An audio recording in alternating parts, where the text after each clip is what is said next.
I am very much happy to meet you all here in this good occasion.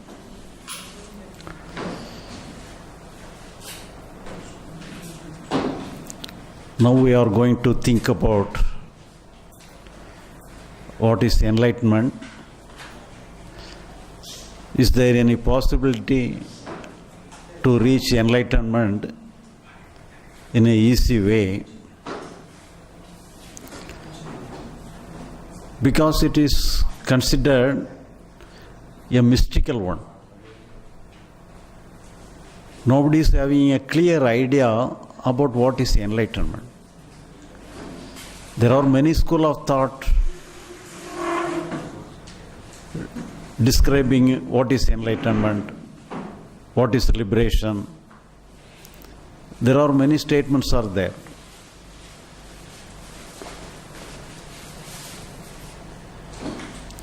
So now we are going to inquire what is the details of the enlightenment and the possibilities of enlightenment.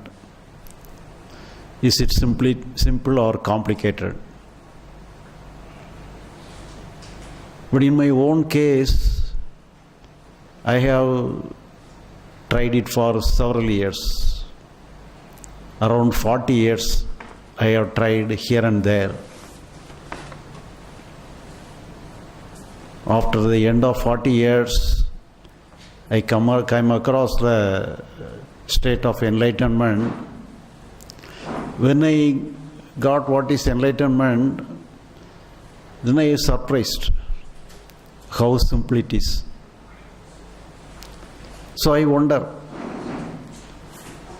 is it necessary to waste the entire 40 years to find out this simple fact? But it is like this. It is eluding here and there. Then only it gives me an urge to share my finding. Because everybody was, wherever I go, wherever I saw, everybody is going here and there in search of enlightenment.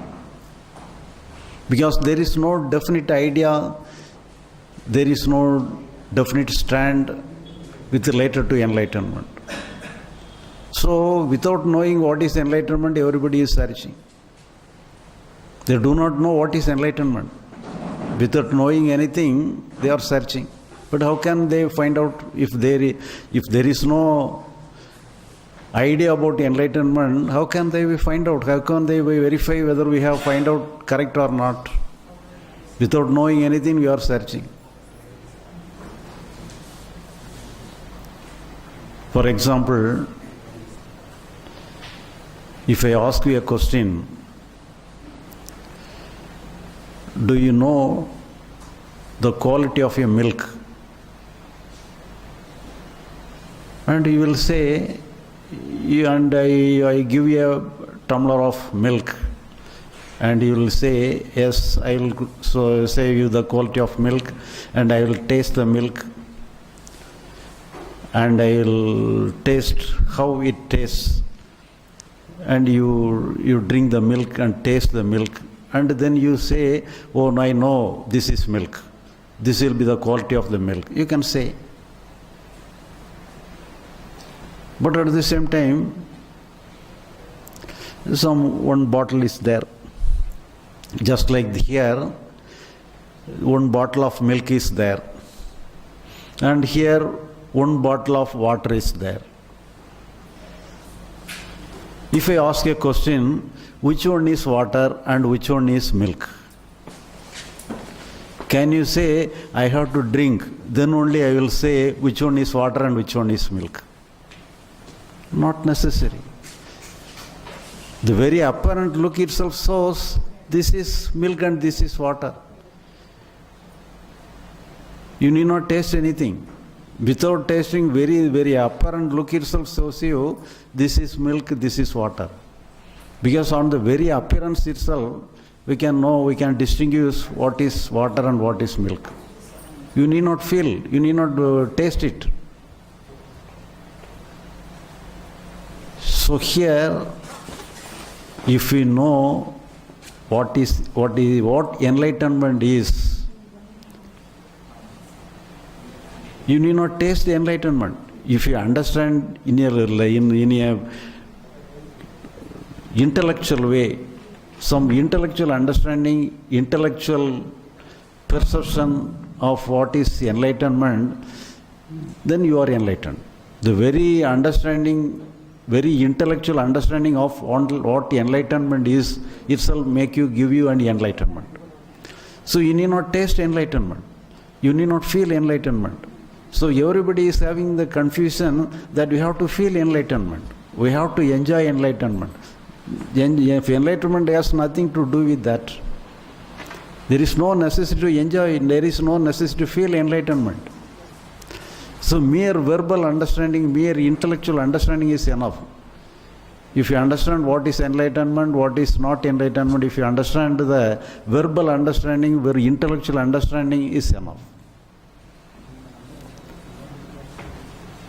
So, but we are having some mistaken idea, some mystical idea about enlightenment, and we are expecting many things in the name of enlightenment. But it is very simple. It is here and now. Anybody can be enlightened within a second. But in the olden days, it was told in the history, in the story of the Janaka and in the Ashtavakra. Ashtavakra, you might have heard the Ashtavakra Gita. And Janaka, the king of Janaka. The Janaka is a king. When he gone through a scripture, and in the scripture it is said, one can get enlightenment within seconds. One can get enlightenment if anybody mounting on a horse, putting one leg on the one part of the saddle and putting the other leg on the other part of the saddle, within the meantime, he can get enlightenment. So it is very easy, anybody can be enlightened within seconds. So it is said like that. So unable to understand, because many practices are going, many saints are doing many practices, many yogis are there they are devoting their entire life for the practice of yoga, meditation and enlightenment. Then, but if they say it can be got within seconds, within a span of time, before mounting a horse, then how is it possible? He can unable to understand. So he asked the teacher, he asked the Vedanta teacher, please give me enlightenment within seconds, as if told in the scriptures. But the enlightenment, the Pandit who taught the scriptures to the king Janaka, he expressed that I have not myself has not been enlightened, then I cannot give you enlightenment. So you have to find out some other person to get such kind of enlightenment. So King Janaka searched many persons to give such kind of enlightenment. And whoever he found out, whoever he asked, everybody declined, I am unable to give you such kind of enlightenment within seconds. You have to practice in many ways, you have to work on many ways. Everybody invariably says all the same thing.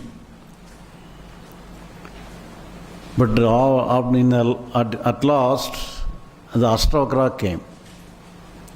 And he assured that I can give you enlightenment within seconds. You can get enlightenment before mounting a horse by putting one leg on the one part of the saddle and putting the other leg on the other saddle. In the meantime, you can get enlightenment. But the King Janaka is very much interested, and he asked, please teach me and give me enlightenment within seconds. But the Ashtavakra asked a question to the King Janaka. Now, are you a king now to get enlightenment, or you become ready to be a disciple for me at this time? Are you ready to be a disciple of me, or you are interested to continue as a king? But the King Janaka interested upon the enlightenment, so he proposed that I am ready to be a disciple of yourself. Then Ashtavakra asked him to follow him, and they both went into a forest, and they also bring a horse, because the specification is that you have to put one leg on the saddle of a horse, and he had to put the other leg on the other side of the saddle. Then with the meantime he had to give enlightenment. So they taken a horse along with them. They reach in the forest, and Ashtavakra asked him, are you ready to accept what I am is told? What I will tell you, are you ready to accept? And Janaka also accepted that I am ready to follow what you are telling. So now you put you can put one of your legs on the saddle, in the first part of the saddle. And King Janaka himself put one leg on one part of the saddle, and he has to put the other leg on the other part of the saddle. So at that time, the Ashtavakra disappeared. See, he placed him to put one leg on the one part of the saddle, but he has to put the other leg on the other part of the saddle. In the meantime, he has to give enlightenment. But after putting the one leg on the first saddle, the Ashtavakra disappeared. Then what he has to do? King Janaka, what he has to do? So in that time he got enlightenment. He got enlightened. So this is the mystery. This is the secret, how he got enlightenment. So now I am going to explain what has happened to Janaka. But you may come across the story of Janaka and Ashtavakra, but they have not properly explained the details of enlightenment. They may easily told the story, but they did not reveal the secret behind the story. What is the meaning of the story? They may simply say the Ashtavakra Gita, but Ashtavakra Gita is after the enlightenment of Janaka. It is not, the Janaka has not got the enlightenment with the help of the Ashtavakra Gita. Ashtavakra Gita has happened only after the enlightenment of Janaka. That is after later aspect of the enlightenment. But Janaka did not get enlightenment only because of Ashtavakra Gita. That is a later aspect. But the enlightenment happened even before Ashtavakra Gita. So we have to understand what has happened to the Janaka at the time of getting enlightenment. So that is the secret of enlightenment. So here, what is enlightenment?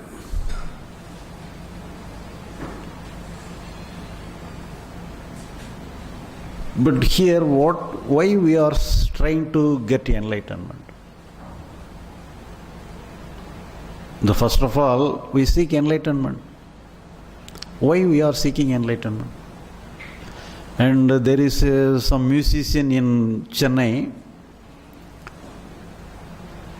and he is a famous musician. You may know, just like J. Krishnamurti, some other master known as U.G. Krishnamurti. The U.G. Krishnamurti used to stay with the musician in his house. And the musician always want to get enlightenment. He asked the U.G. Krishnamurti, give me the enlightenment, please give me the enlightenment. But the U.G. Krishnamurti simply told him, why do you want enlightenment? What is the necessity of enlightenment? Why? What is the necessity of enlightenment? Why do you demand enlightenment? What is the necessity for that? So in this way he talked like this. But here the necessity for enlightenment is because we are in turmoil. We are so many miseries, so many problems. So with so many problems, when we think only because of enlightenment alone, we can be free from all our problems. So that is the reason for the seeking of enlightenment. So the main reason behind the enlightenment is to get freedom from all our problems, all our struggles. That is the reason for enlightenment.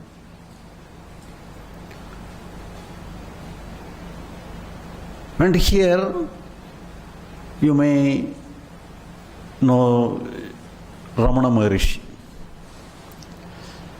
There are many disciples to Ramana Maharishi,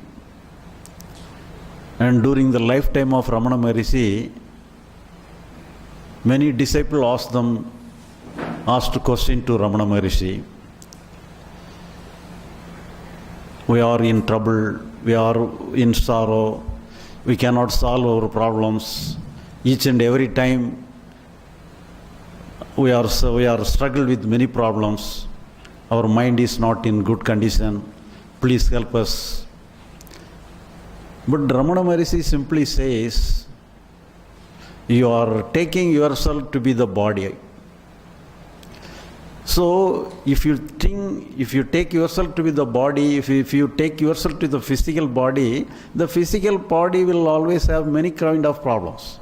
So if you take yourself to be the body, naturally you will be in the problems. Because there are many ailments in the body. There are many problems in the body. And in the same way, you take yourself to be the mind. If you take yourself to be the mind, then you cannot avoid problem. Because the mind will have many problems. The mind will have sorrow, and the mind will have fear. Many things will be in the mind. So if you think you are made up of mind, if you are made up of body, then it is inevitable for yourself to be free from, inevitable for yourself to be in the problem itself.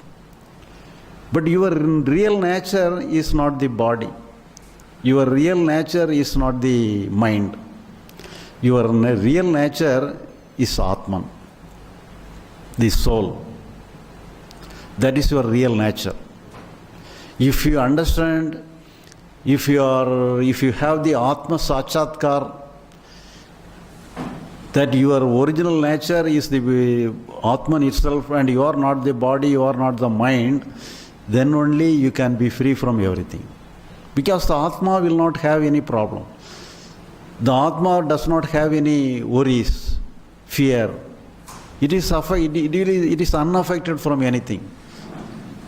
So, if you understand, if you realize that you are the Atman itself, that is the only way to get yourself free from all your struggle, all your problems. So you get Atma Sakshatkar. You know yourself to be the Atman. You realize yourself to be the Atman. That is the only way. Otherwise, you cannot escape from your problem, you cannot escape from your trouble. So that is the only answer. Not only Ramana Maharishi, the scriptures itself say the same thing. You have to find out you are the Atman. Unless you find out yourself to be the Atman, you cannot escape from the turmoils of the world. You cannot escape from the worries of the world. You cannot escape from the struggle of the world. So if anybody, as a passerby, one can pass and get the statements and go on his own way. But if you are serious, yes, I want to know myself, I want to know the real nature of myself, and they will inquire. How can I find myself to be the Atman? How can I get the Atma Sakshatkar? If you are serious, naturally we will be in a position to be seriously asking question, how can I understand, how can I realize, how can I get Atma Sakshatkar? Afterwards alone, other problem will come. How can we feel I am Atma? Or you know, or you feel you are Atma? Can anybody feel Atma? For example, I see you all through my eyes. And you may hear me, my sounds. Our communication is possible only through our sensory organs. Can I feel the Atma through our sensory organs? It is the very scriptures, they are introducing the Atman, definitely says that we cannot feel the Atman through our sensory organs. And the other tool of ourselves, we can feel many things, we can understand many things through our mind.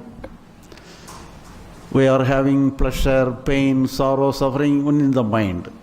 We are having some feeling, we are having some sensation through our mind. So can we sense the Atma through our mind? It is not possible. So we cannot feel, we cannot know the Atma through our sensory organs, through our mind. So it is said, Atma is beyond mind and beyond sensory organs. Then how can we understand, how can we feel the Atma? But they told, if you understand, if you feel the Atma alone, then only you can be free from all your problem. But it is impossible to feel Atma because it is not within our reach. If it is perceivable through our senses, we can perceive it. If it is perceivable through our mind, we can perceive it. But it is within our capacity. If it is not within our capacity, how can we perceive it? But they put a condition that unless you know you are the Atman, unless you feel you are the Atman, you cannot be free from any problem. But how can we feel it and how can we know it? How can we solve the problem?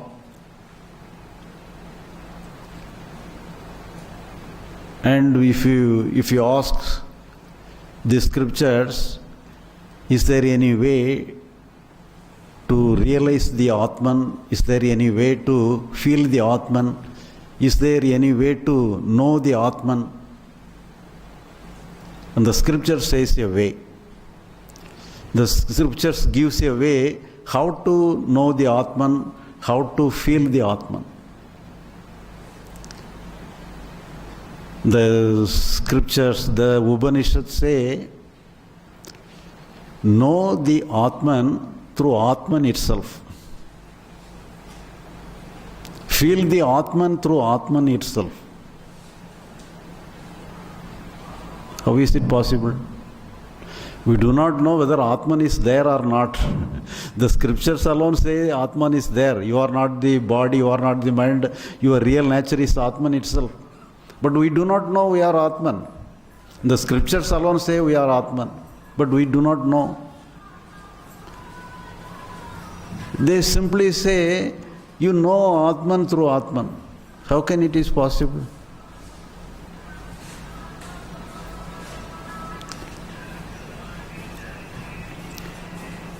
For example, one of our family member, for example, our brother is gone away to some other place and he has not returned home for several days. We inquired about him here and there, There is no result. For several days he has not returned. So there is no response from him, and at last we complained the details to a police station and request them to find out the missing person. And the police inspector asked us, I will try our best to secure the missing person. Please give some details. What is the last place the missing person has gone? Anybody knows the last place the missing person has gone? The inspector asked. Is there anybody knows what is the last place the missing person has visited last? We told the inspector only one person will have the knowledge about the last place the missing person visited. The inspector asked, who is that person? That himself is the missing person himself. So, if you say like this, what will happen? So, in this way, they place us a thing, place us a solution. If you know you are the Atman, if you realize you are the Atman, everything will be solved. But whenever we are trying, I am ready to realize Atman, I am ready to find out the Atman, please show me the way, then they simply say, Atman alone will know the Atman, you cannot know. Then what is the meaning of that?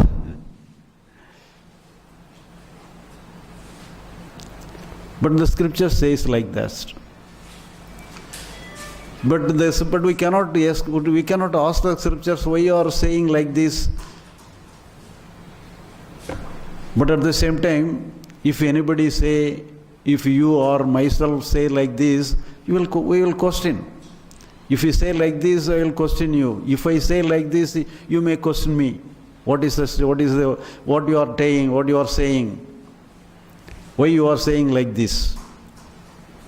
So in this way, when Ramana Maharishi told the same thing,